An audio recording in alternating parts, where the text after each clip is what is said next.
The night has come, it's cold and losing my control.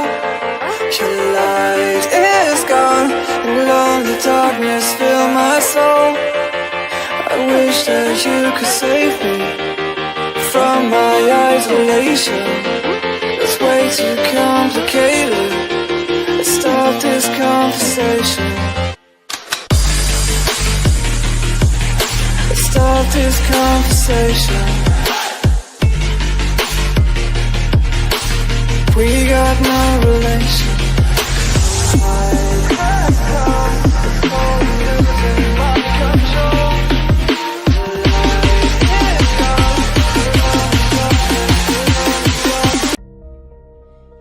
Hi, and welcome everyone to Ethereal Encounters Unveiled. Today we are broadcasting live on the United Public Radio Network and the UFO Paranormal Radio Network, 105.3 on the Gulf Coast and 107.7 FM in beautiful New Orleans.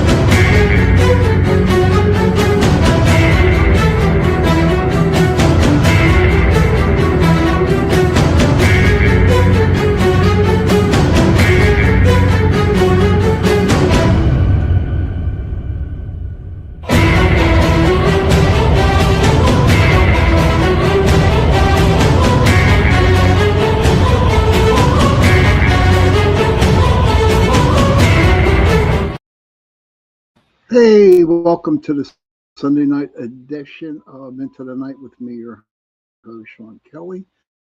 I want to thank UPRN Talk Radio, 105.3 Mississippi, 107.7 New Orleans, for allowing me to give you two shows a week, Sunday nights and Tuesday nights from 8:10 to 10:10 p.m., Sunday nights, and on Tuesday nights from 8:10 to 9:10 p.m. Cindy Simpson, good to see you. Laura, good to see you. Kara, good to see you too. But yes, it's still hot and muggy and humidity here in Pittsburgh. It says 86, but with the humidity, it's like, to me, it's like 150,000 degrees hot. So I don't know. So before we get on, I have a question to ask you. Okay, I have a question. Hey, Donna. What happened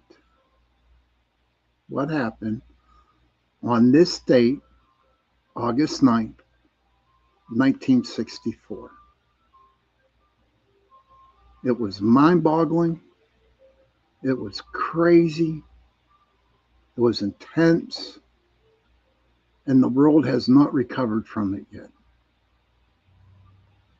So, okay, let me repeat that question. If somebody gets the answer, okay, kudos.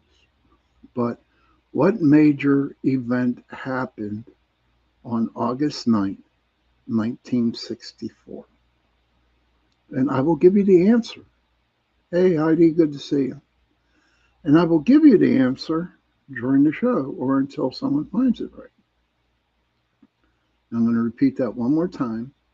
August 9th, 1964, some major event happened that changed the world. So that is the question of the night. Okay, Laura, good to see you, hon. But so tonight's going to be an interesting night. Okay. Some people call it high strangeness. Some people call it other things. I just call it weird stuff. You know what I mean? Weird stuff. Because a lot of shit happened here in Pennsylvania. Okay. And to this day, no one really has answers for it. Now, what I mean by weird stuff is the first thing I want to talk about real quick is Kecksburg. Kara says August 9th is famous for major historical milestones, including the 1945 atomic bombing of Nagasaki. Gerald Ford taking the U.S. presidential oath in 1974, and the UN's International Day of, oh, 1964, not 74. No, no, not at all. Keep guessing, buddy. Bro, just keep on guessing, hon. But so when I mean by weird stuff, like the deal that happened in Kecksburg in 1965. Hey, Gary. That happened on December 9th, 1965. Okay. And thousands across multiple U.S. states reported a brilliant fireball in the sky before it landed, triggering local military condons, civilian witness claims of a government cover-up, and a decade-long enduring UFO legend. Addie Davis became the first female Southern Baptist church. No, I'm sorry, Kara, that's not the answer. Heidi is, I'm intrigued with weirdness. that you are. But what's crazy about Kecksburg, okay, I'm going to read up a little bit here. The timeline of events, and I'll give you my theory on it. And I have a real good friend, John Ventry, who I used to co-host shows with. He has another theory. And maybe one day when it gets around that time, I'll have him on the show and we can talk Kecksburg. Okay. December 9th, 1965, a blazing fireball streaks across the afternoon sky, seen from Canada down to Pennsylvania. The crash site, local youths and residents spot the object dropping into a wooded hollow in Mount Pleasant Township. And you know what? Let me tell you about Mount Pleasant Township. Their zip code in Mount Pleasant is 15666. That is Mount Pleasant's zip code, 15666. And I investigated a lot of places up there, and it is freaking creepy. Okay, it is freaky haunted. Right, talking about weirdness, Heidi. There's a lot of them. The underground fire city, yeah, that is Centralia, but nowhere near it. But Centralia, we'll talk about that tonight.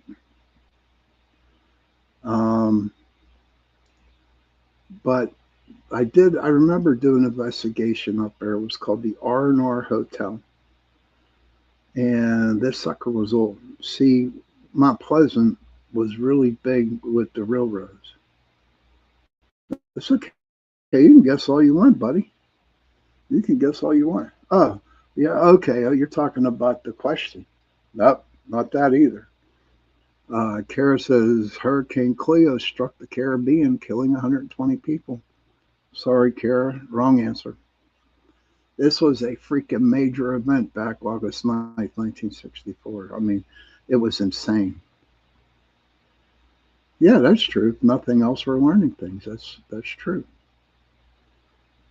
But, okay, but we did this R&R Hotel, and we were there for a 2-day investigation. And the place was, hey, Joni, and it was occupied by a lot of clothes, by a lot of guts, man. It was crazy. I remember that morning I went up to the R&R to get something to eat, to check in early, take a scope of the place. And as I pulled into the parking lot, I saw a hearse. True story here. that morning somebody died in the hotel, at the R&R hotel, and they were bringing the body out and putting it into, the hearse. No shit. And I was so excited. I called everybody in the group. I said, guess what? Somebody died in this building this morning, and we're investigating it. It was a Friday and Saturday night investigation. And so that wasn't the excitement. That wasn't exciting about, the person dying. That I felt bad for that. But knowing that somebody died in the building we were going to investigate that weekend. But that was the start of strangeness. Okay, that was part of it.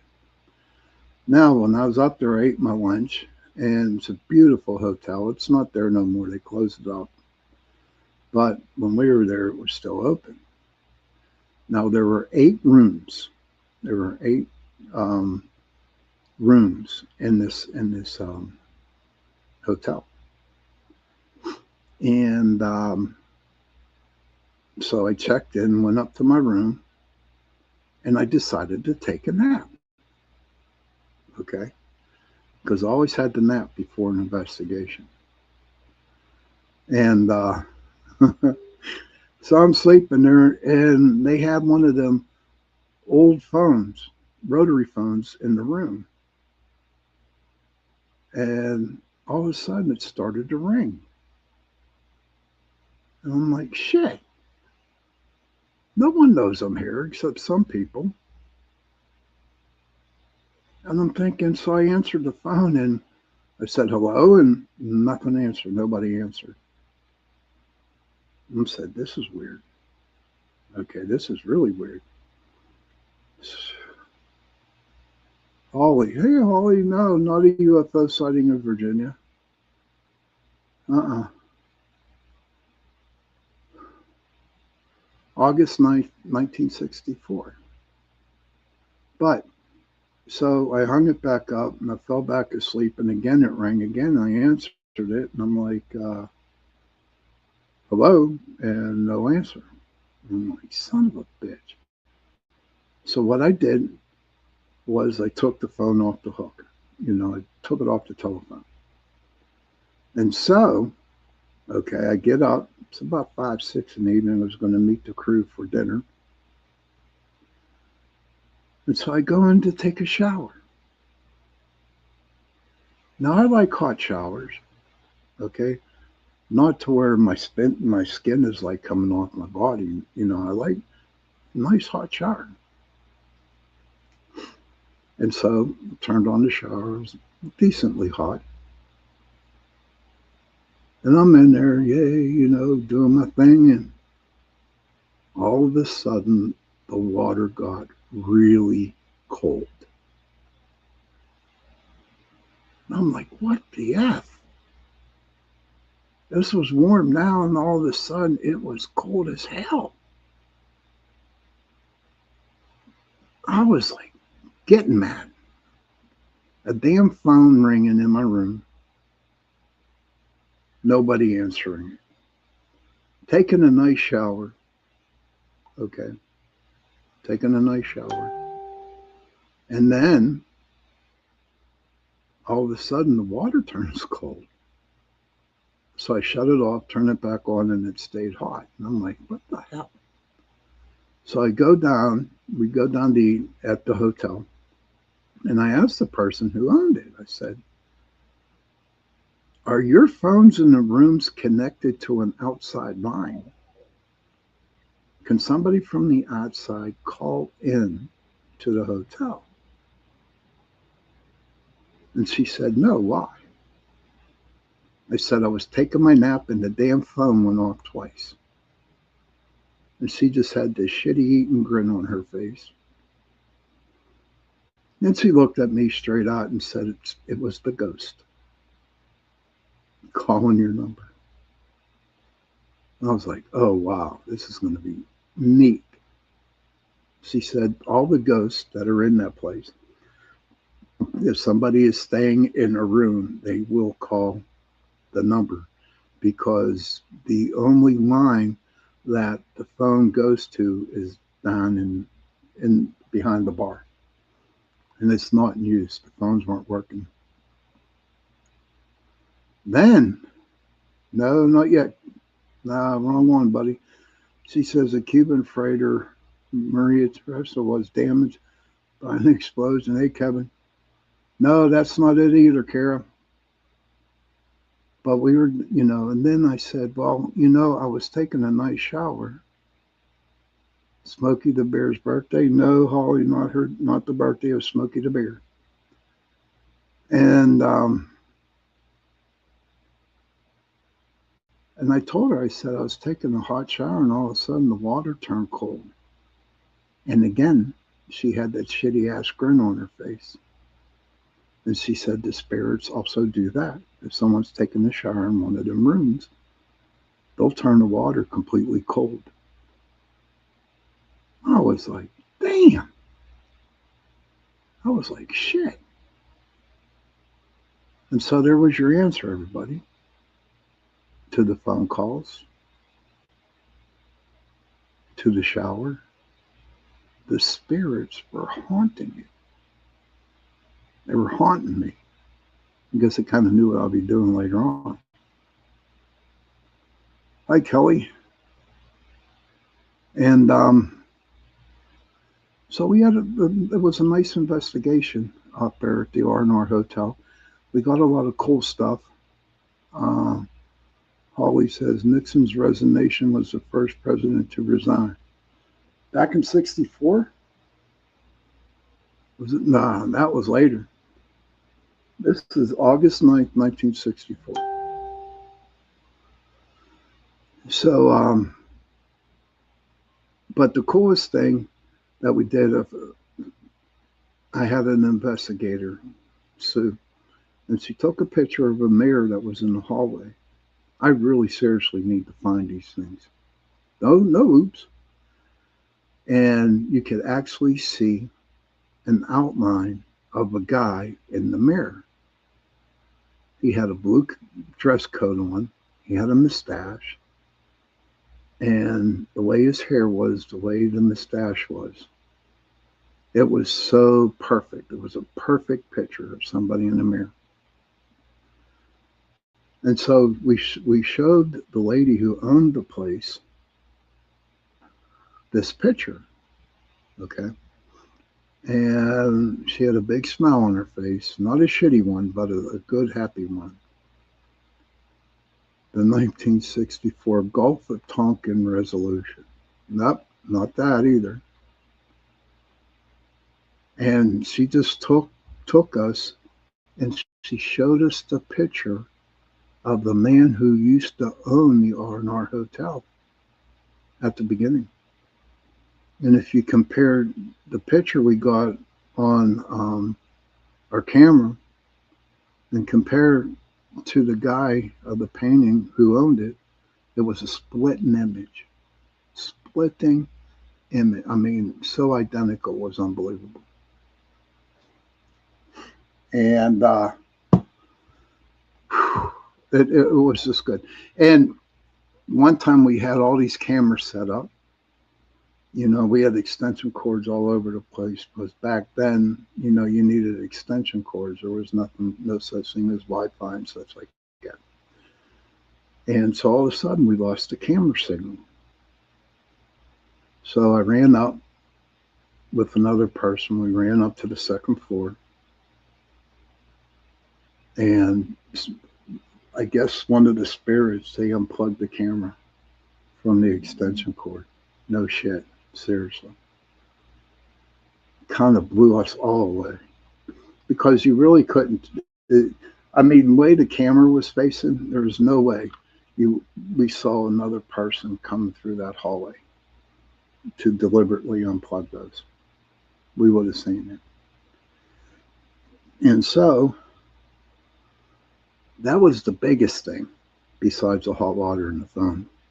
And it turned out to be a nice investigation. I was there for the weekend. We were there. I slept overnight. I was the only one that slept overnight. Hey, George. And I couldn't sleep. And it's not because there were ghosties. No, because they were knocking at my freaking door at 4 in the morning. I got up and answered the door and nobody's standing there. But what's more creepier was I was standing there with the door open and they were still knocking on the door with me being there. I was like, damn. And so I said real loud, I said, listen, I want to get some sleep here. Can you cut it out and be done with it for the rest of the night? And I swear on a stack of Bibles, honest to gosh, I heard a lot of giggling in the hallway. It was like so cool. It was a fun investigation. But again, my Pleasant zip code is 15666, and it's a very haunted area. I have done a lot of investigations up in that area, the houses and stuff like that. And there's just a lot of, I hate the word to use evil, but there's a shitload of evil up there in Mount Pleasant. So, the crash site, local use and residents spot the object dropping into a wooded hollow in Mount Pleasant Township, reporting smoke, blue light, and an acorn-shaped metallic shell. Witnesses claim the U.S. military and state police quickly cordoned off the woods, restricted local access, and removed an object on a flatbed truck.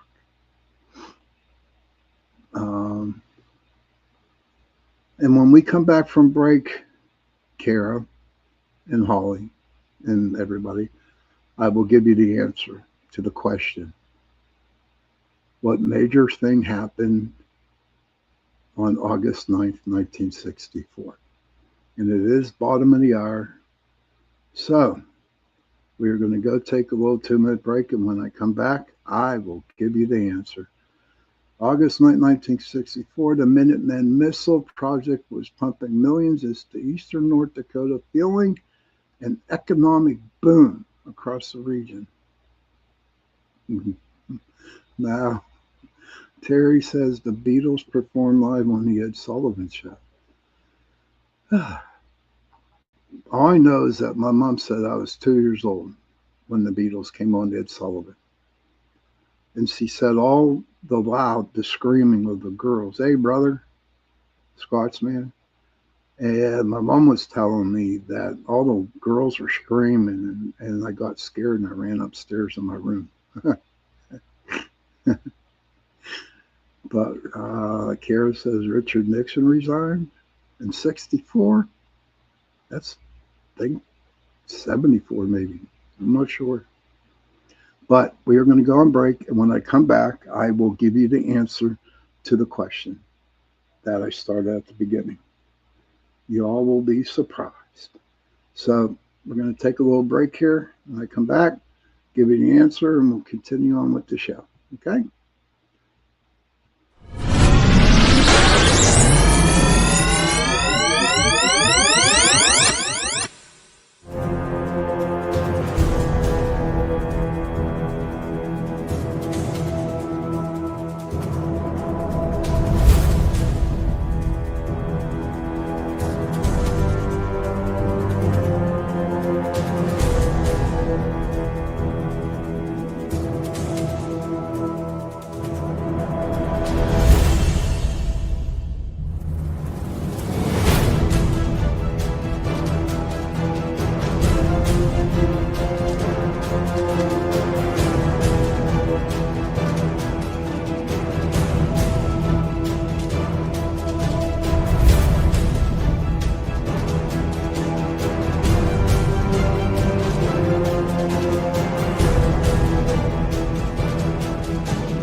Hey, welcome back, everybody, to Into the Night with me, your host, Sean Kelly, from my Sunday night edition show on UPRN Talk Radio, 105.3 Mississippi, 107.7 New Orleans.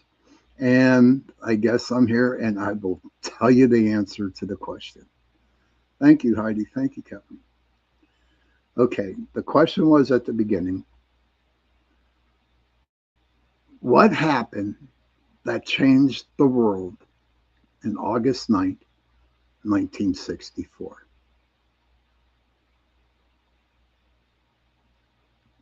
Drum roll. My brother Patrick was born. Today's his birthday, my brother's birthday. He is 62 years old. He was born in 1964. Yes. Um, and I thought I'd just throw that out there tonight. It was his idea, not mine. You know what I mean? Now, I hope you all are probably cussing, probably throwing your laptops against the freaking wall. And you say, "Oh, Sean, you dummy. Oh, calling me every name in the book. Heidi, my ears are burning here. There's all kinds of that." Johnny says, "Happy birthday, Patrick." I'll tell him that. But I thought it was pretty cool. You know, he asked me to do that for you guys. He was going to come on, but he's just feeling a little bit under the weather.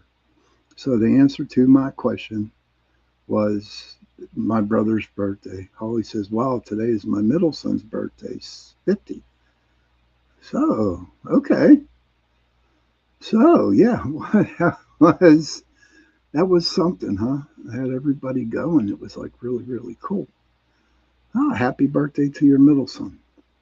But yes, that was the major thing that happened that changed the world August 9th, 1964. Okay, now we can get serious. It took everything I had to hold that answer in, but I did. Now back to Kecksburg, okay? So, the official story is NASA and the U.S. government initially and consistently maintained that the object was simply a brilliant meteor entering the atmosphere. Audrey's having the Audrey musical show at this moment, and I didn't know anything about it. I don't know, Grandma. Please tell Audrey I said hello and give her a hug from me, please. I appreciate it. Later, civilian investigation suggested the debris may have been a fallen Soviet satellite or a classified U.S. General Electric Mark II re-entry space pod spy vehicle. And then local folklore perpetuated by UFO researchers insisted an alien spacecraft with mysterious markings was hauled away by the military, leading to decades of lawsuits. Yes. And you know what? That's the explanation from the military and NASA. They have so many theories about Kecksburg. John Ventry has a very good one. He's very knowledgeable on it. And you know what? Me and him have, you know, debated on it. Okay. We debated on Kecksburg. And what I read, she playing drums. That's okay. Nothing's way off topic here. Hey, Facey Ace. Good to see you, buddy. But here's my theory. Okay, back in World War II, Germany was big into the occult. Okay. And Hitler believed in the occult. And they had like a UFO type of looking thingy. Okay. And what happened was after the war, the Army, the Air Force Army, went in and confiscated a lot of stuff. And what they did confiscate was the UFO or the acorn shape, whatever it was, from Germany, and they brought it back to the States. Okay. And I believe that the the Air Force or someone in the military, one branch, decided to see if it would fly. And it flew, okay? And it landed in Kecksburg. And so, yes, the military did come in with a flatbed. And yes, they did cordon off the area. And the military in Nassau, I mean, seriously, went full blown, let's change the story. And today they have the Kecksburg, day up there where they have a big, like, camping thing or whatever it is. I would call it a party. But Kecksburg, even to this day, is still debated amongst a lot of people. Okay. Do I believe it was a UFO? No, it was not a UFO. Do I believe it was man made? Yes, I do believe it was man made. And it was made in Germany by Hitler. For some reasons, I do not know why he had it. Okay. And for some reason, I do not know why they have them strange markings across it. Now, you can Google this and you're going to get exactly what I told you today, you know. And of course, I'm a Googler. I got to because I have this podcast. But you're going to read about the same things that I just told you. Why I say it was the military taking it from Germany after the war is because for some reason talking about strangeness, Heidi. Okay, I don't know where it came from, but I heard it from somewhere, and this was a while back too. Okay, it was a while back, and I heard it that the military, had a big deal with it because it was something new, something different. And I guess they didn't want to get the secret out there, which is totally understandable. You know what I mean? Totally. But that is like one of the big mysteries here in Pennsylvania. One of the strange weirdness stuff that happened. Okay. So Heidi, she brought up Centralia. And I brought up Centralia a couple times on the show, 2 or 3 times. And Centralia is no longer a town. And the reason being it's no longer a town is because, is it 1964 or 1962, one or the other? It was a coal mine town. And a fire started underground. And there was so much coal down there that the fire kept burning. And to this day, it's still burning down in Centralia underground. I had the opportunity to walk through Centralia, and there are some parts of the road that is like really freaking hot. And it's because of the fire burning underneath. So what happened was everybody left the town of Centralia except for a couple of people because of the gases that were coming up from under the ground.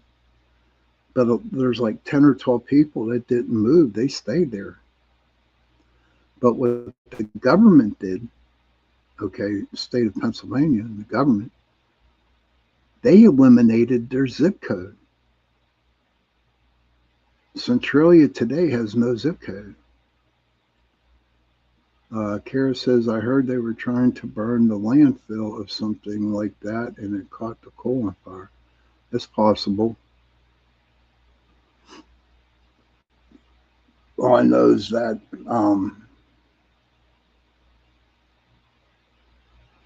all I know is that it's still burning and it stinks up there. And the government took Centralia zip code away. And there's only like a handful of people that live up there now.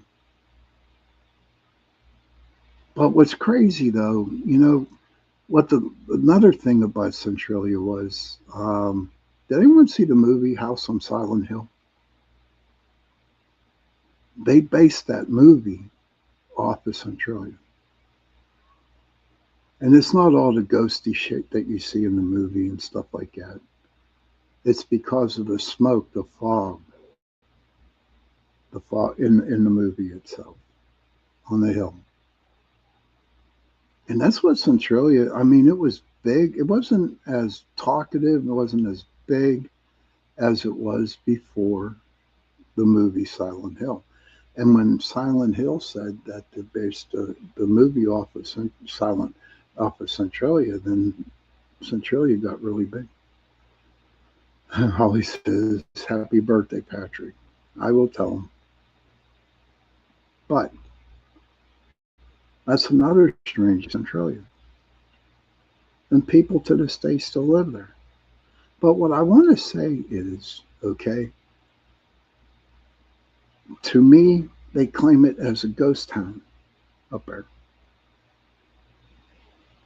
You could see by taking away the zip code, you could see by all the abandoned buildings up there. And people think it's really freaking haunted up there. And it really isn't. It really isn't. It isn't haunted. I mean, there's some areas that are haunted, but the way people put it in the papers and stuff like that, you know, the bit when the movie came out, they really made Centralia this huge ghost town, and you know what? It really wasn't one. I mean, they have ghosts there, and a lot of people do go into Centralia and do investigate it, but don't get caught. Don't get caught. You'd be spending the night in jail and having a big, big fine. And there's another place, and this place is this little ghost town is called Yellow Dog. And the deal behind Yellow Dog, and it's not far from where I live. Okay, in fact, I go fishing up there, up in Buffalo Creek. It's around that area up there. But I want to do is I want to find the story behind it because I really looked it up. Um, I look, I to you. Let me see if we can get it. Okay. All right. Yeah. Okay. So it's called the Yellow Dog Village. Is a mining company town turned ghost town in Armstrong County, Pennsylvania. It was built in the early 1900s for Pittsburgh Limestone Corporation workers. It was fully vacated by the 2011 due to water issues. It now operates as legal mission time capsule for history fans and photographers. Well, one day a buddy of mine, took me to Yellow Dog before we went fishing up there in Buffalo Creek. And there's like 3 streets, and they go up and down, up and down. Now, these houses are intact, okay? They're intact. And if you walk through the houses, they still have the furniture there. They still have children's toys scattered on the yard. And they're not old ones, they're brand new ones almost. A lot of big wheels. They had a lot of big wheels up there. But it just seems like these people just packed up and went and left. And it's really creepy is as you pull up to Yellow Dog, there's a real big painting of Jesus right before the town, before you enter the town. And I'm not saying that that's creepy, it isn't. But to actually see a big painting of Jesus right before you enter the town, then you have to start questioning yourself. But we went up and down the roads and went through a couple houses, and the furniture was all there. Everything was there in all the houses. Now, some of the houses were, I mean, the wood was getting bad, and some were like you couldn't walk in them because they were bound for demolition because they just the wood turned out pretty bad. But you could feel something creepy going on there. There was just like this, I don't want to call it a negative energy, but it was like a real heavy energy where you almost couldn't breathe. Okay. And what was even crazier, we were there in the morning and we heard coyotes uh, like calling out in the morning. And as the sun was coming up, it was just, it was crazy. It was a crazy thing.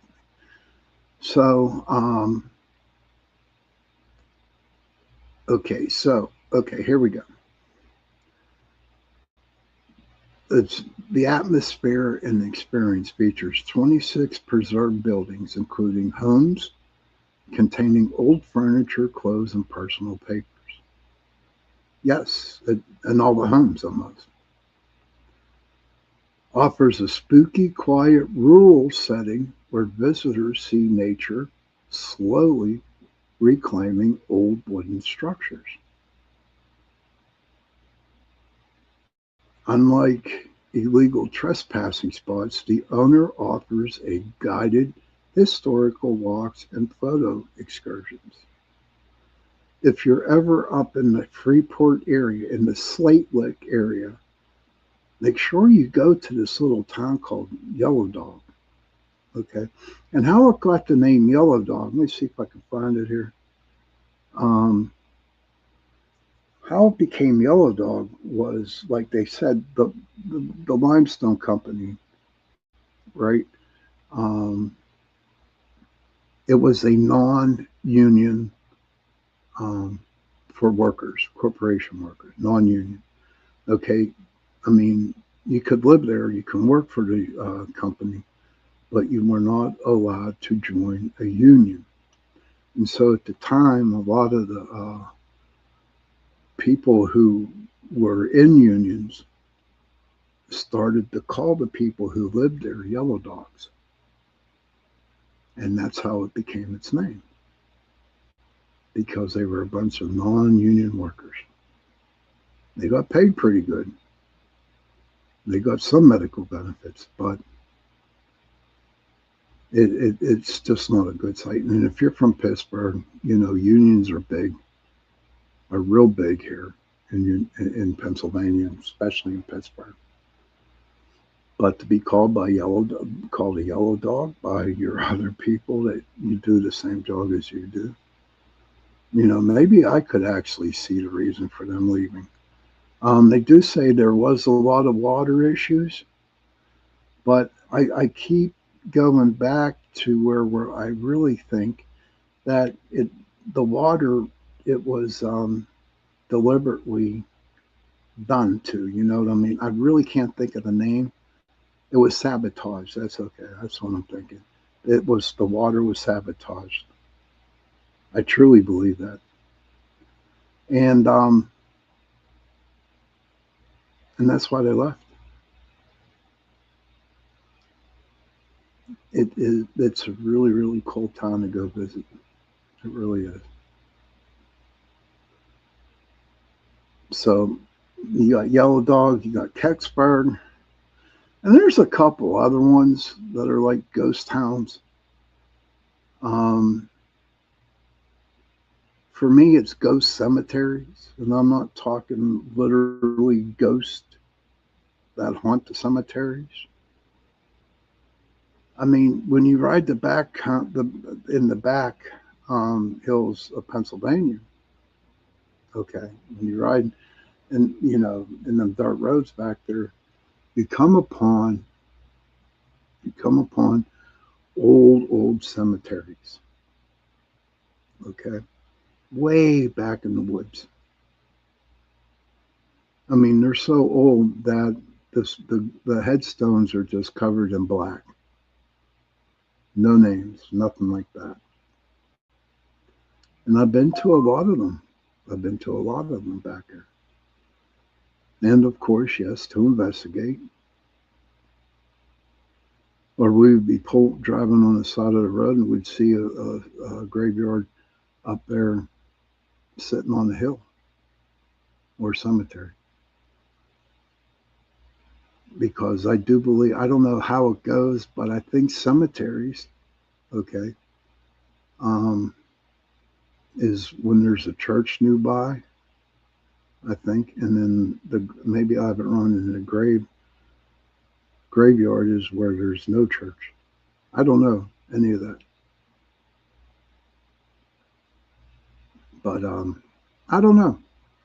Yeah, how about you? Anybody out there, in the chat room that would like to talk about some strange places, weird places where they live?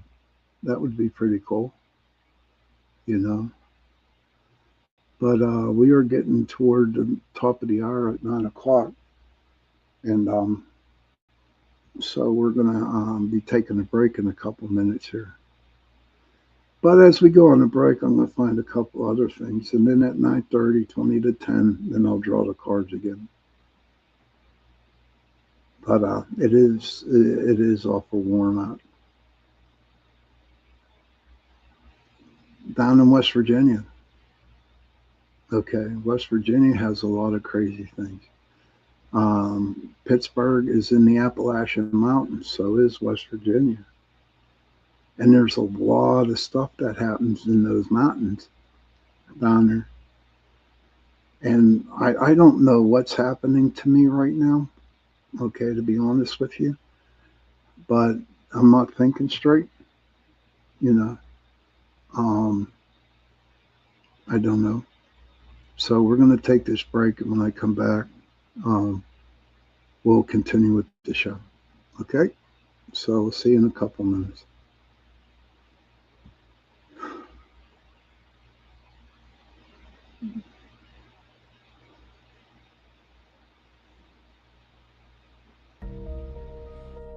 Hi, and welcome everyone to Ethereal Encounters Unveiled.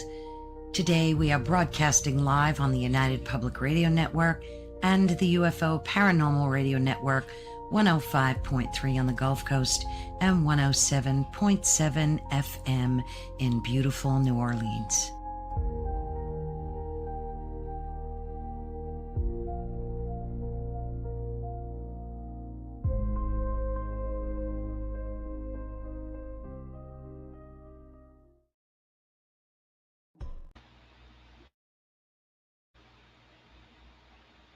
Oh, come on.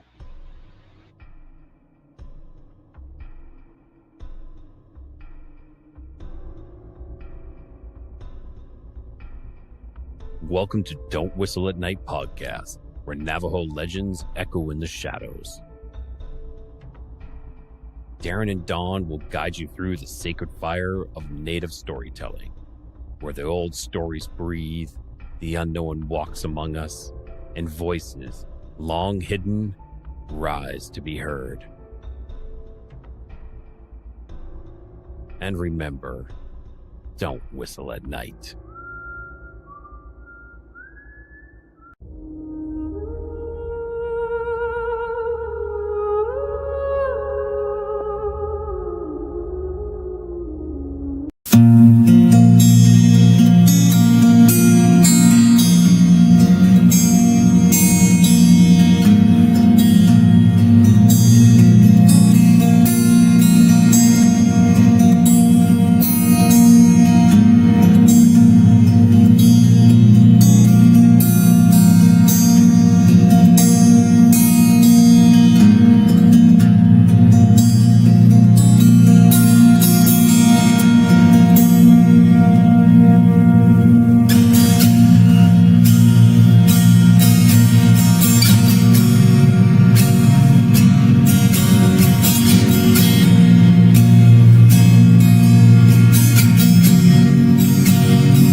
Hey, everybody, welcome back to Into the Night with me, your host, Sean Kelly.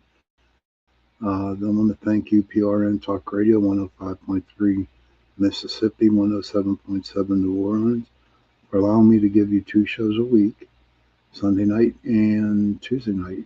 Sunday nights, 8:10 to 10:10 p.m., and on Tuesday nights from 8:10 to 9:10 p.m. So at the beginning of the show, I came up a question. I gave a question, what big thing happened on August 9th, 1964? And thank you, Kara. Thank you, Holly, for trying to find the answer, and everybody else. So the answer was my brother Patrick. It's his birthday. He was born on August 9th, 1964. So it was kind of like a trick question. So um, getting back to weird stuff and places in Pennsylvania. Okay, we have Chestnut Ridge in southwestern Pennsylvania, often called the Twilight Zone of Pennsylvania, in the Laurel Highlands. It is a famous hotspot for high strangeness, including decades of UFO sightings, Bigfoot and cryptid encounters, and the legendary 1965 Kecksburg and corn-shaped UFO crash. Numerous witnesses across decades have reported large bipedal cryptids, sometimes claimed to be seen in strange proximity to unexplained luminous orbs or craft. Thank you, Eric. Appreciate it, buddy. Then you had campers and hikers around regional spots like Keystone State Park have reported massive bird-like silhouettes resembling thunderbirds. Now, I know for a fact I have seen many thunderbirds, okay, and not so much up there in Chestnut Ridge, but I've seen them here in Pittsburgh. I've seen them out in McMurray, PA, and they're huge. Hi, Sherry. Good to see you. Thank you for stopping in.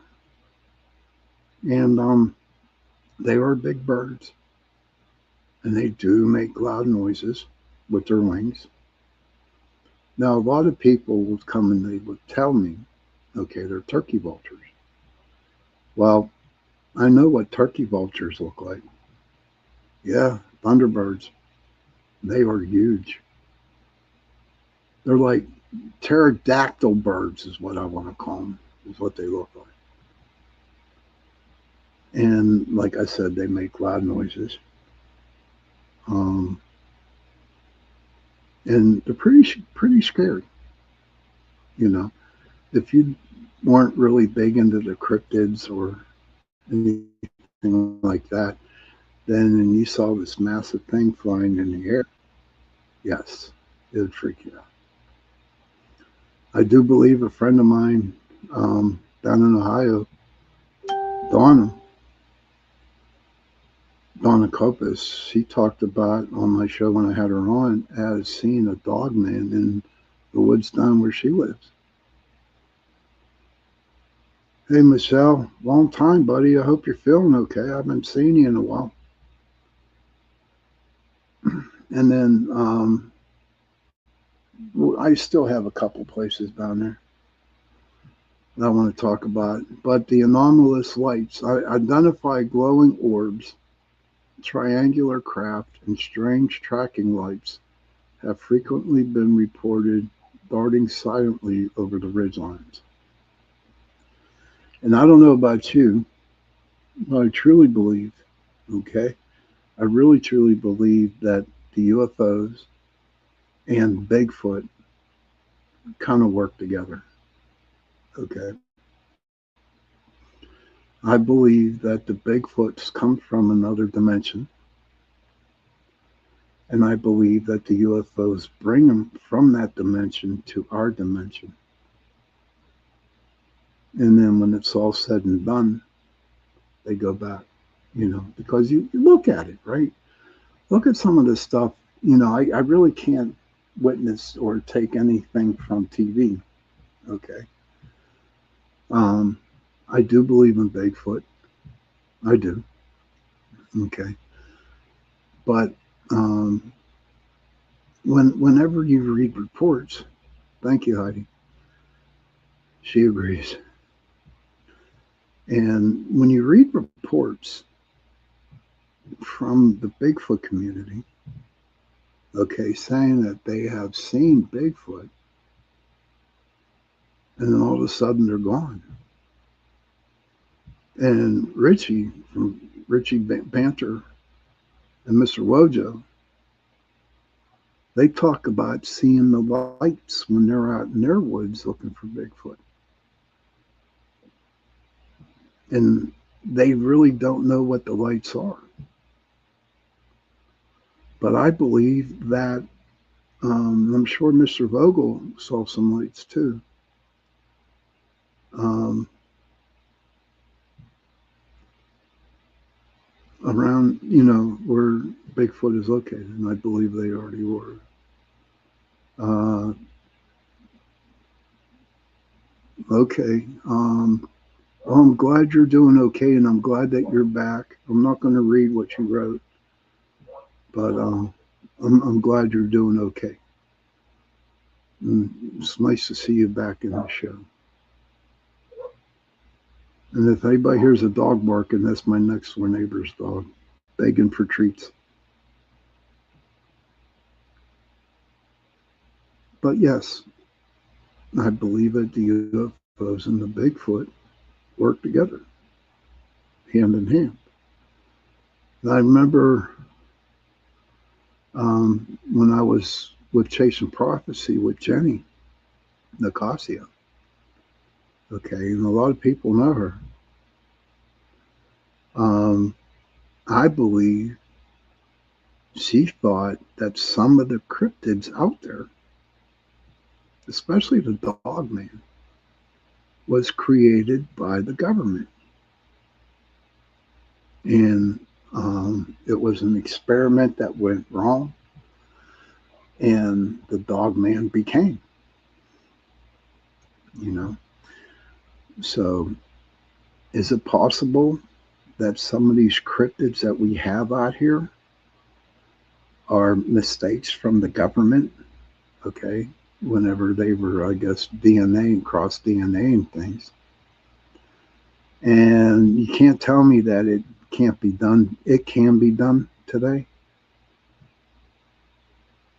Um, Someone real close to me does it. My son. He works with DNA, and it's real crazy what he can do. So I'll take.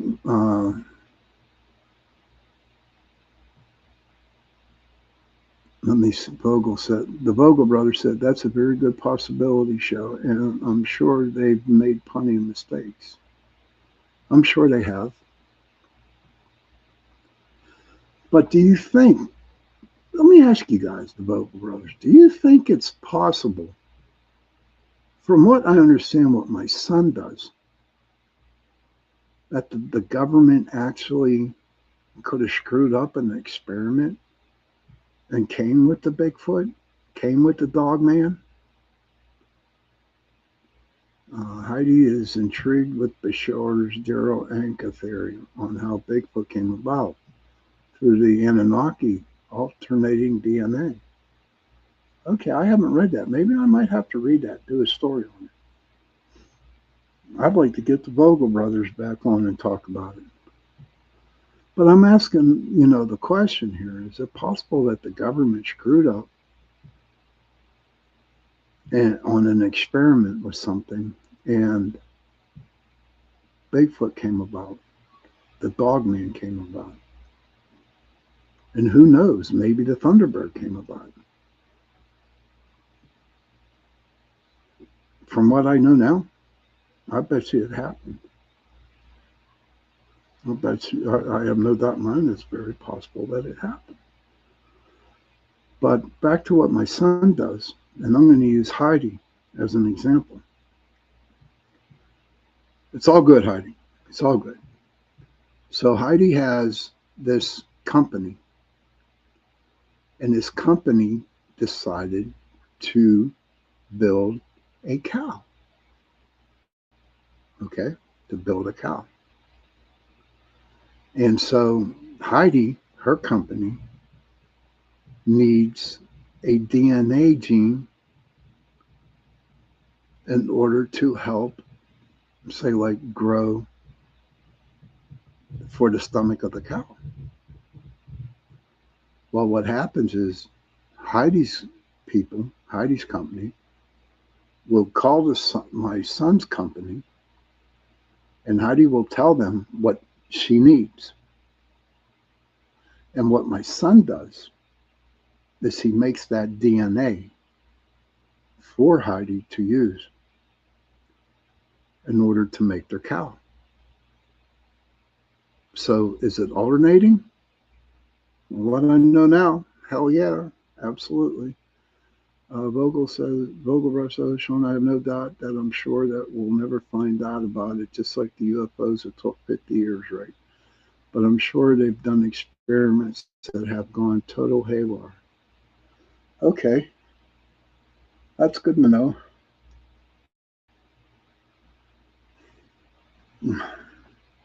I just see what my son does, you know, and what he can do. And it's crazy to make a DNA gene for a person who wants to build a cow. That's why you see all the meats that are factory made. I believe they are altered, but I'm not going to get into it. Not in this. This isn't the show to do it in. But before we go on our last break, I want to talk about the Mothman. Okay. Now, I may lose friends, but it is the free world, and I can say whatever I want to say, freedom of speech. And I believed at the beginning when I first learned about the Mothman, how it terrorized this one town. And people would see it flying and landing on their cars with red eyes and big ass wings and claws. Okay. And since I was new into the cryptids and about the Mothman, okay, I was intrigued about it. I really was intrigued. So I did a little bit of researching on it. Then I came upon a video, okay, about the Mothman. And it's nowhere on YouTube. It just, oh, I know I got it. There was a manager that I worked with who was really big, into the cryptids and such. And I was talking to him about it one day, and he said, here, watch this. It was like a little 10-minute thing, video on the Mothman. Well, here's what happened. Okay. So I forget the town or the state, whatever it was in, West Virginia, I don't know. But at the time, the city was actually disposing nuclear waste into a lake or into a river or something like that, in a body of water. They were dumping nuclear waste. And they were so afraid they were going to get busted. Okay. I believe they kept the nuclear waste in caves. There's a lot of caves down that area. And so they were so afraid that they were going to get caught, right? That they came up with a story about a man, for some reason, became a Mothman. They came up with that story in order to cover up the things that they weren't allowed to do at the time. And as the more I read, the more I looked at it, it made a lot of sense. Now, people have claimed, okay, people have claimed that they have seen it out in the Midwest. They've seen it down south. But once you put a figment of something into somebody's imagination, okay, no matter where they go, they're going to see they're going to see it. They're going to see the Mothman. They're going to see the top hat man, you know, the shadow figure that wears the top hat wherever they go. Because you get so interested in,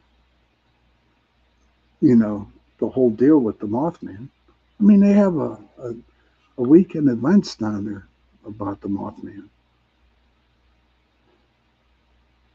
And by reading it and driving it into people's heads, okay, it's going to be ingrained in there. Just like people saw a ghost that's ingrained in their heads, so everywhere they go, they see the same ghost. And it probably isn't.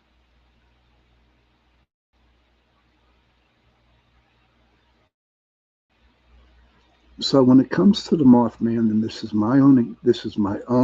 my conclusion, you know, and as you all know, I respect what people believe in. I'm not here to change their minds. I'm not here to judge them, because I'm not.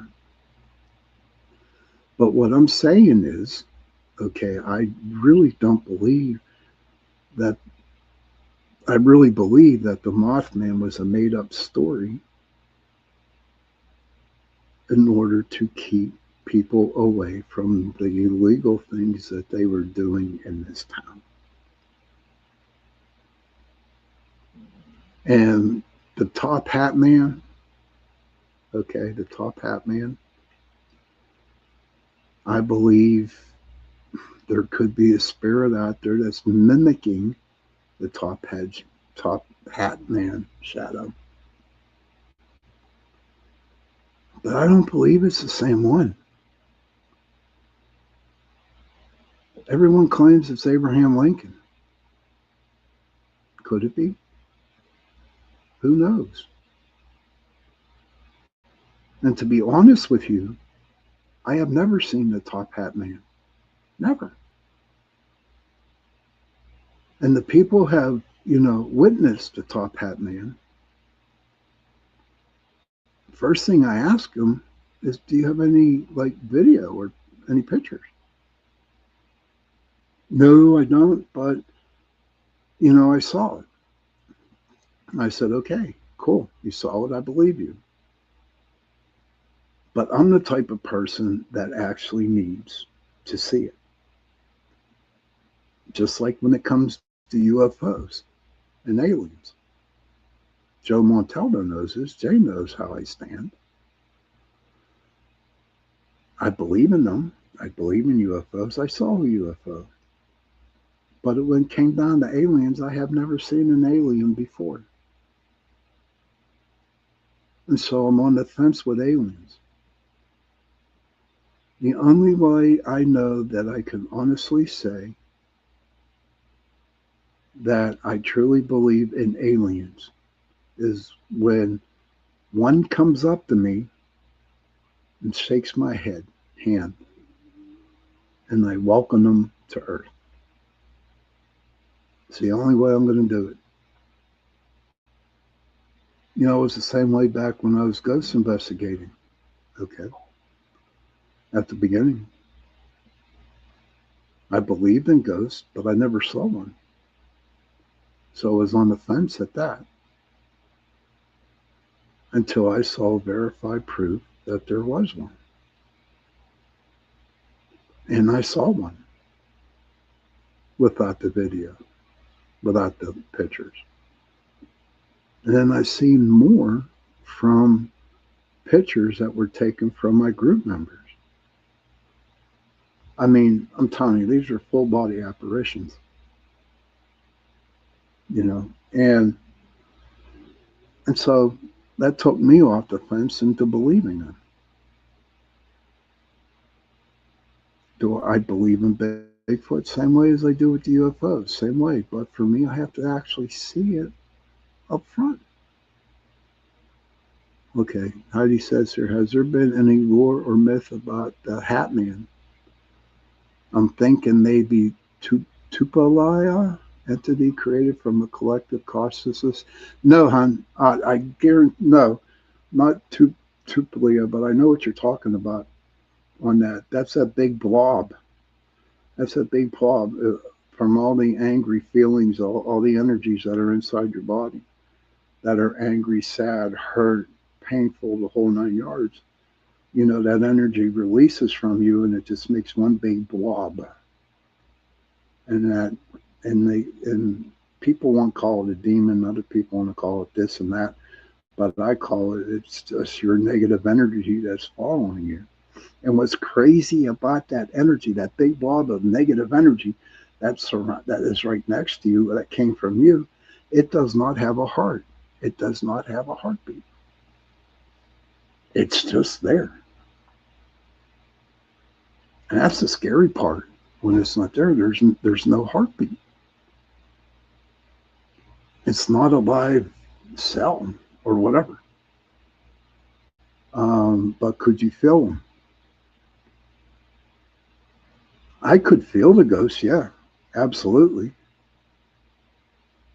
Amy Allen speaks of that, a KP entity.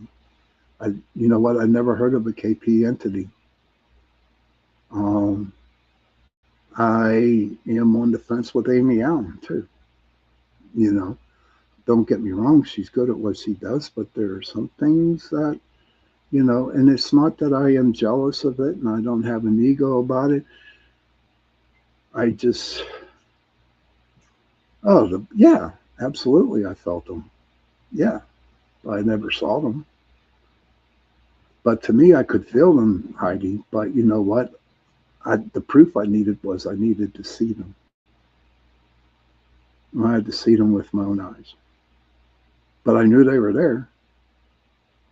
So I was like, okay, what's this thing I'm feeling?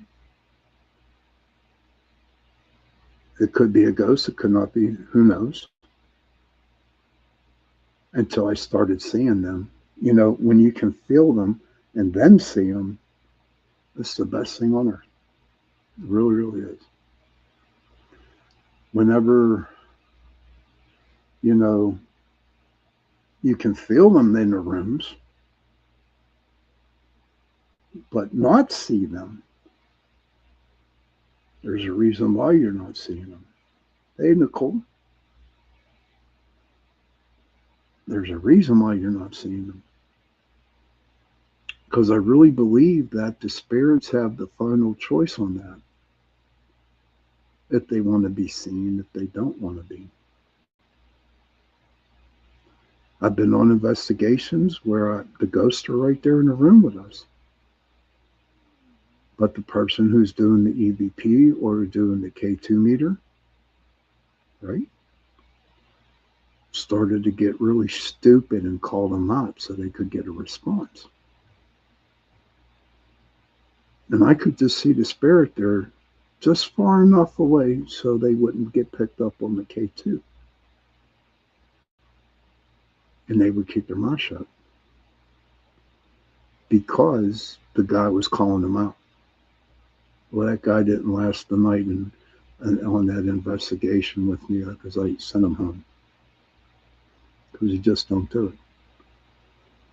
In all the years that I have investigated the paranormal and investigated the ghosts, okay, I found out that if you treat the ghosts with a lot of respect, in return, they're going to respect you. And then when they start respecting you, and they get to know you, okay, and they get to know you, then they will show themselves. Then they will give you different hits off the K2s. Then they might say something into the EVP. But you really need to earn their trust in order to get that evidence that you need. But everybody knows, okay, that the best evidence you can get is your personal experiences without the cameras, without the video, and without the EVPs. That is the best evidence ever when you get that personal experience. So it took me a couple, um, times to, try to say, hey, show yourself, acting stupid, saying stupid questions like that. But eventually, what happened, Heidi, is I quit looking for them on investigations. I quit looking for them.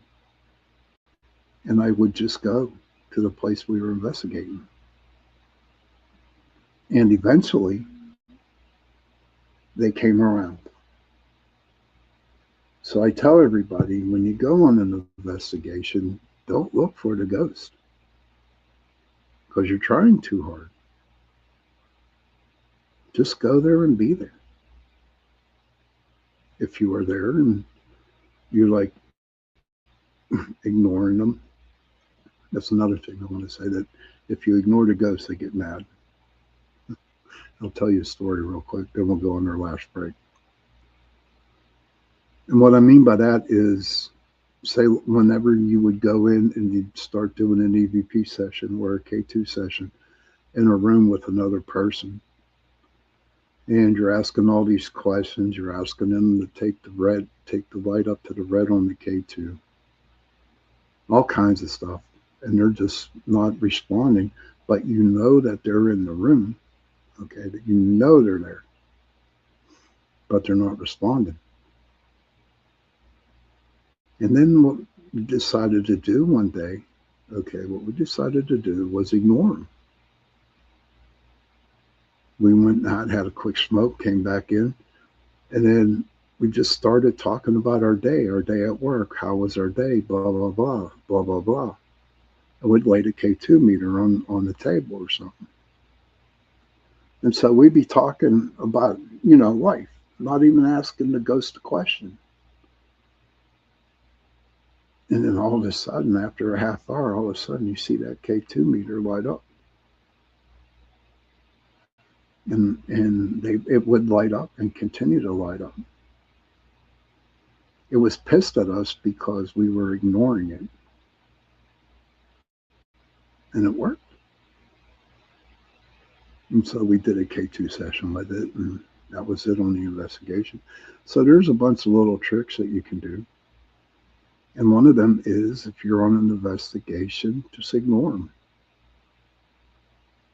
Ignore them. And if you're out in the cemetery, you know they're there. Don't even look for them. Let them come to you. I'm going to tell this story real quick, and then we're going to go on our last break, and then we'll get into the animal cards. Pretty okay.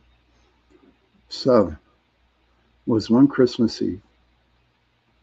I had to go to my mom's friend's house to pick up some cookies, Christmas cookies, because my mom's birthday is on Christmas Day, and we have a birthday party for her on Christmas Eve.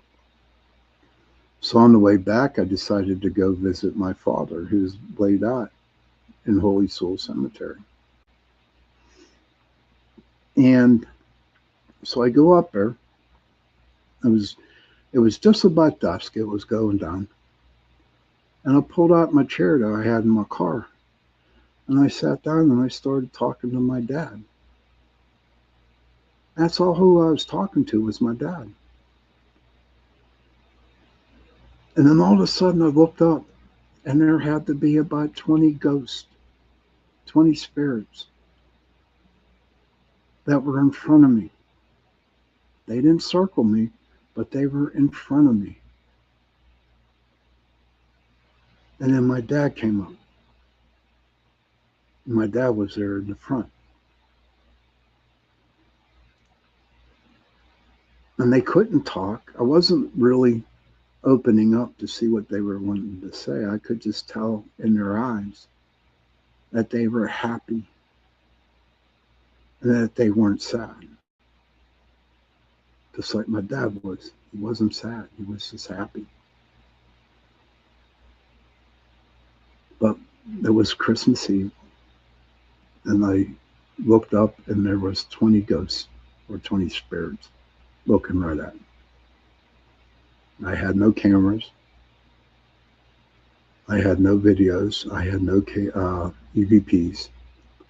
And you know what? To come to think of it, if that happened, right? If that happened, I would not want to take a video picture or EVP. That was something personal between me, my dad, and the spirits that are laid out there or buried in the cemetery where my dad's at.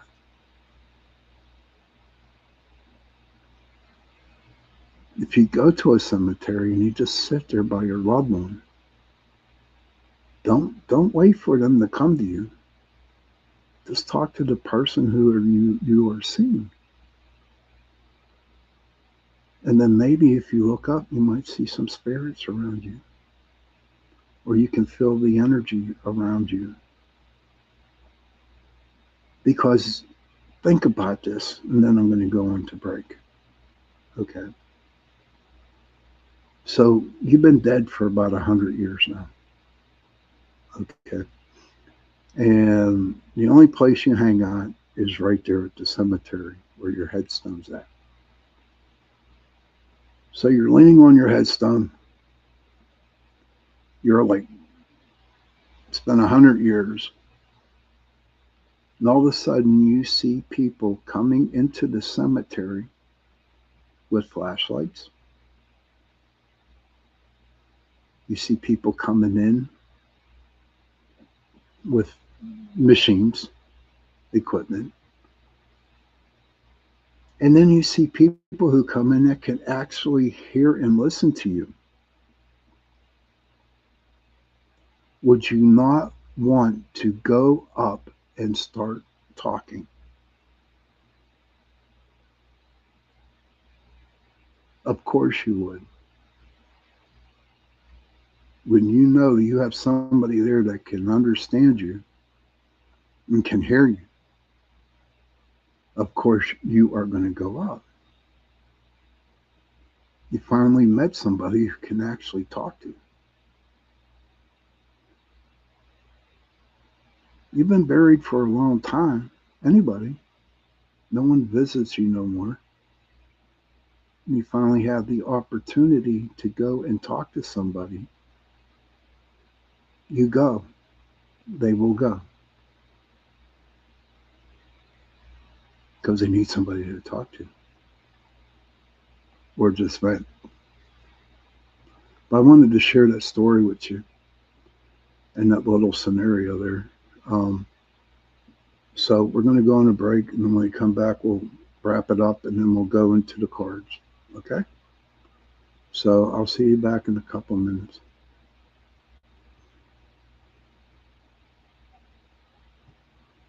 The night has come, it's cold and losing my control. Your light is gone, and lonely darkness fill my soul. I wish that you could save me from my isolation. It's way too complicated. Let's start this conversation. Let's start this conversation. We got no relation. I have come, it's all losing my control.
welcome everyone to Ethereal Encounters Unveiled. Today we are broadcasting live on the United Public Radio Network and the UFO Paranormal Radio Network, 105.3 on the Gulf Coast and 107.7 FM in beautiful New Orleans.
Hey, welcome back, everybody, to last half hour of Into the Night with me, your host, Sean Kelly. To wrap up about today's topics, in conclusion, I want to say that no matter where we go in this world, no matter what we do, there's going to be some weird shit that's going to be happening. Hey, Buck Brown, good to see you. There's going to be some weird stuff happening to us, or we're going to see a bunch of weird stuff happening. And if, in my opinion, if you want to stay sane, care. Oh, don't be sorry, please, please, please. Thank you. Don't be sorry, Kara. It's okay. I'm just glad you're here. But just don't go down. Thank you, Kevin. Those are big ones too, man. And linger around every corner. Welcome back, lurking and lingering around every corner. That's cool, Heidi. Thank you for the wolf and snake, Kev. Appreciate it. But don't go down a rabbit hole on some strangeness or some weird shit that's been happening around you or with you. Oh, mouse and rabbit. Interesting. And just continue doing what you do for yourself. Walk your path. Walk your path. And don't worry about the strangeness around you. Because honestly, it probably doesn't have nothing to do with you. Hey, Sean, we'll have to get together and I'll tell you about the experience I had the other night with a translucent bear. Oh my God, yes, sir. Yes, we can do that. I would appreciate that, dude. I will be in touch with you.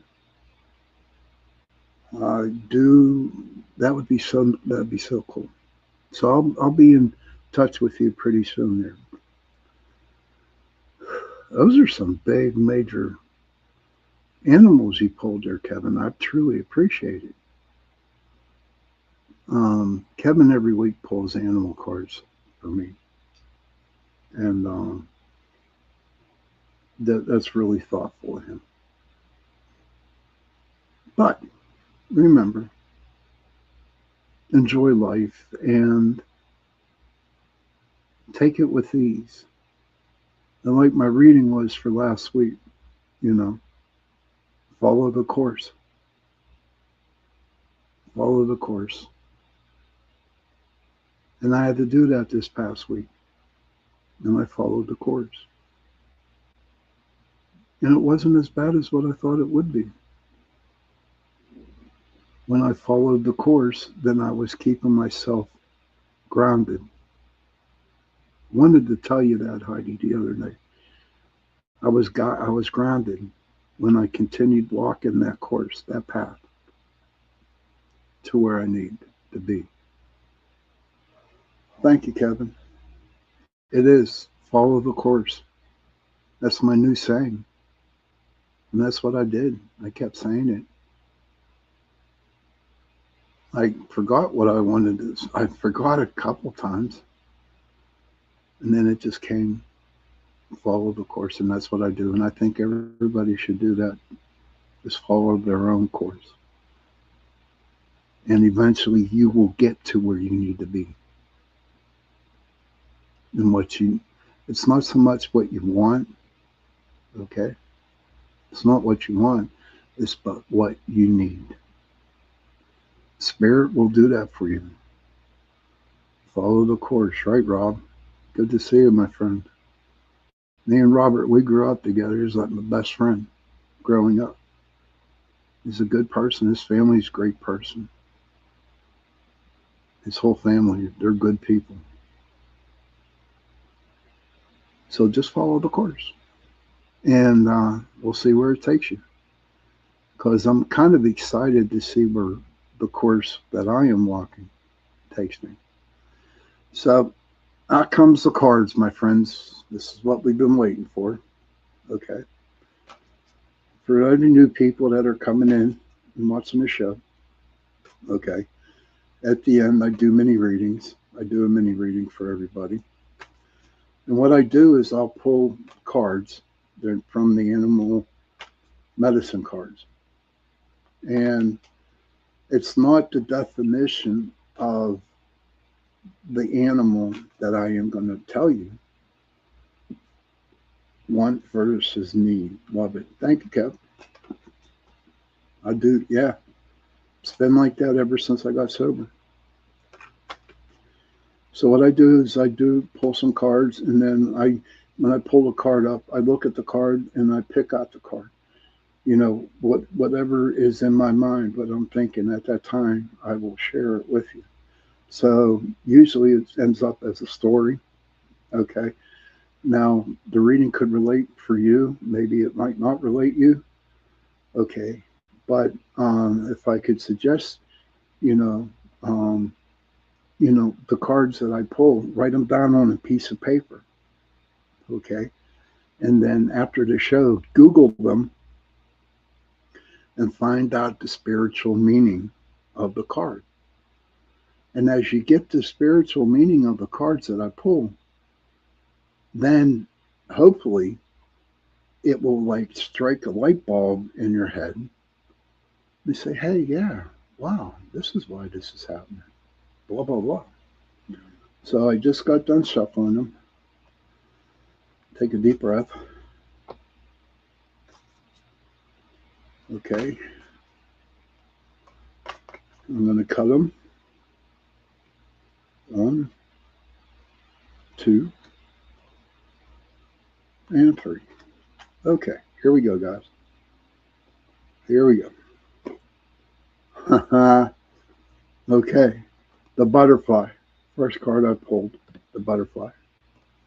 Now we all know the butterfly, I just see everybody spreading their wings. Okay, they went through the transmutation, whatever you want to call it, where they started off with an egg to a pupa to a cocoon or whatever, and then they became a butterfly. And this is where everybody's at right now. And everybody is just like excited, like happy to be free. Transformation. Thank you, Kevin. And you guys transformed from a little egg into something very beautiful. And this beautiful butterfly that is flying around is just like happy and lucky and just happy to be alive is what I see in that butterfly card for everybody. Yes, I see everybody is alive and they're happy and they're moving around. Hell. The coyote, the trickster. So I like where this reading's going so far. So the butterfly, you're moving around, you're all happy, you're just free, you went through hell to get to where you're at right now, the big, beautiful butterfly, checking out the different weeds, checking out the different flowers, checking out the different people out there, um, checking out the different situations, landing on a branch that might have something that might be intriguing you. And then comes the damn coyote, who is the trickster. And all of a sudden, you're like, wait a minute. You start thinking, okay, this person that just popped into my life, it's like telling me to do something. It's telling me to go over here and do this. And it's telling me to come over here and look at that tree branch. It's like really confusing you. You're like, I was free, I was happy at one time.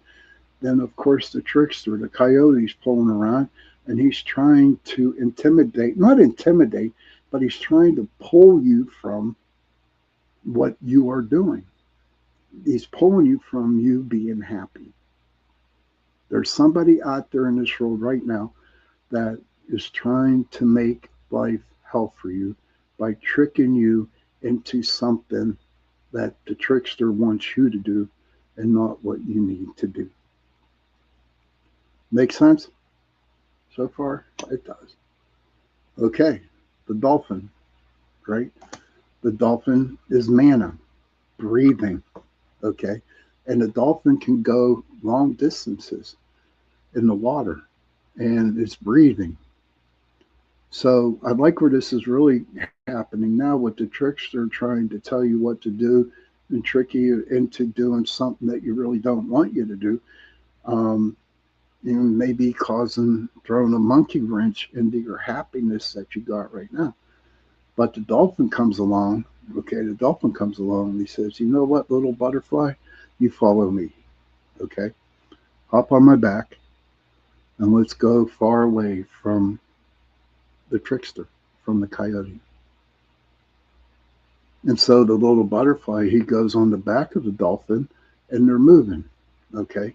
So you found a person that is protecting you from this trickster guy or woman, whoever, who's trying to make life hell for you, okay?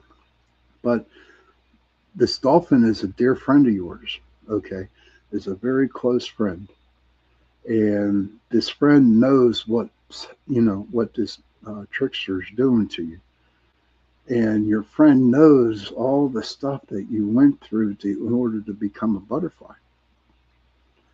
So you did the right move and you got behind the back of the dolphin, which is the back of your friend, and you let your friend help you breathe and go far away from this trickster dude.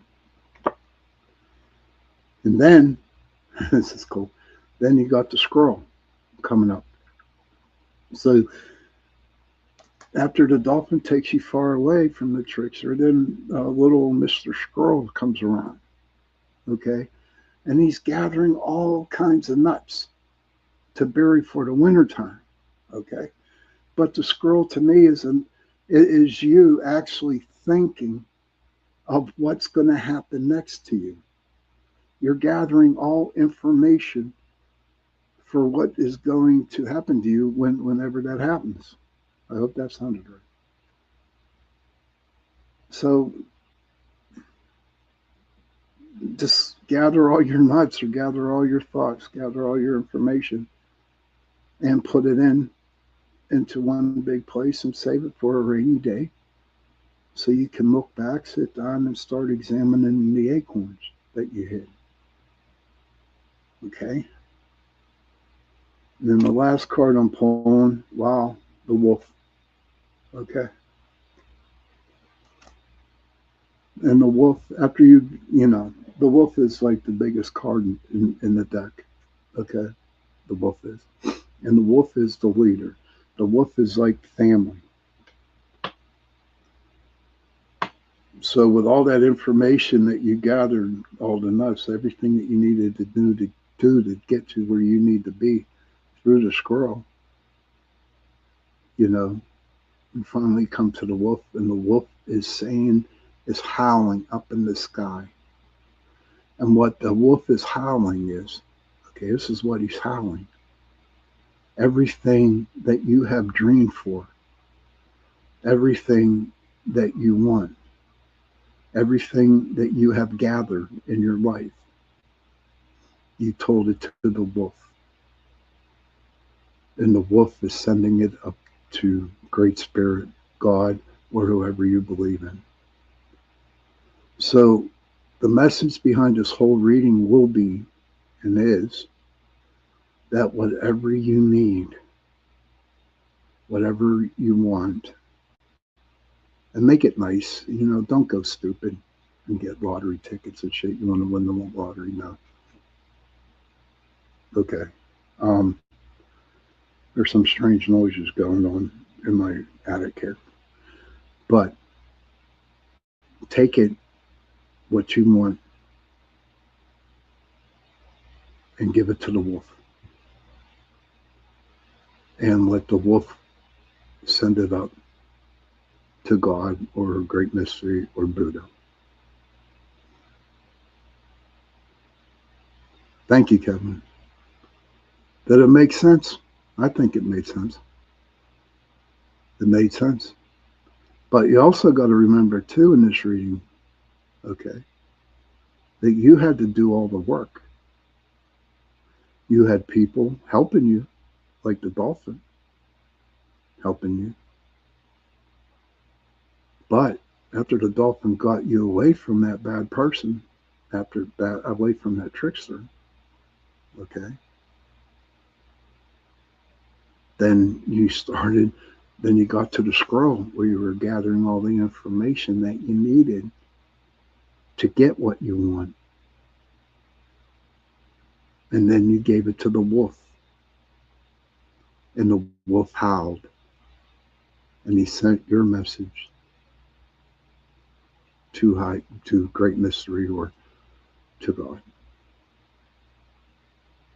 So that's tonight's message through the cards, through the reading. And if you don't think that this pertains to you, okay, come back Tuesday. We'll do another one if I got time. But definitely on Sunday. But please write these cards down. The butterfly, the coyote, the dolphin, the squirrel, and the wolf. Write them down, okay? Write them animals down and just Google the spiritual meaning behind those animals and see maybe you can get your own message out what you need. But it's getting pretty close to the witching hour. Yes, it was. When I saw the wolf, Kevin, real quick, when I pulled the wolf, I knew where the message was going right the minute I saw the wolf. And isn't it crazy? You do all that hard work, and finally there's somebody at the end of your path, the end of your trail, is going to send up the message that you need to your higher power, to God or Great Mystery, whoever you want it to be. So that was tonight's show. Okay. I hope everybody enjoyed it tonight. First card I pulled to the wolf. Ain't that crazy, Kevin? Ain't that crazy? Yeah, there was a coyote. Yeah, there was a coyote in there. That's the trickster, hon. The coyote's the trickster. Yeah, the coyote was the trickster. Um, I hope everybody enjoyed the show, and I think it was pretty decent. In fact, I know it was decent. Um, but I made it. I survived the 2 hours, and I'm so grateful for everybody watching the show tonight. This Tuesday coming up, I do not know what I'm going to talk about. So, again, you know, just be surprised. Thank you, sir. Thank you from the Vogel brothers. Thank you. But it's time to get back into the cryptids and the Bigfoots again. You know, not pretty sure on the aliens because it's getting close to Halloween, believe it or not. So Halloween's coming around. Oh no! Oh, is that what you meant? No coyotes in the stickers? Okay, hon. Okay. So everybody, you have a good night, and thank you for listening to the show. And to all the 160 different countries out there that tuned in tonight, I want to again thank you, PRN Talk Radio 105.3 Mississippi, 107.7 New Orleans, for allowing me to give you this show tonight and the show on Tuesday night. Children, if you can, please go to your parents, give them a hug, and tell them that you love them. And parents, please go to your children, give them a hug, and tell them that you love them. And if you have no parents, and if you have no children, find somebody, give them a hug, and give them and tell them that you love them. Because those 3 words, I love you, go a long way. Remember, protect the children and follow your course because you will get there. Trust me. And on that note, good night, everybody. Sleep tight, and I will definitely see you Tuesday night.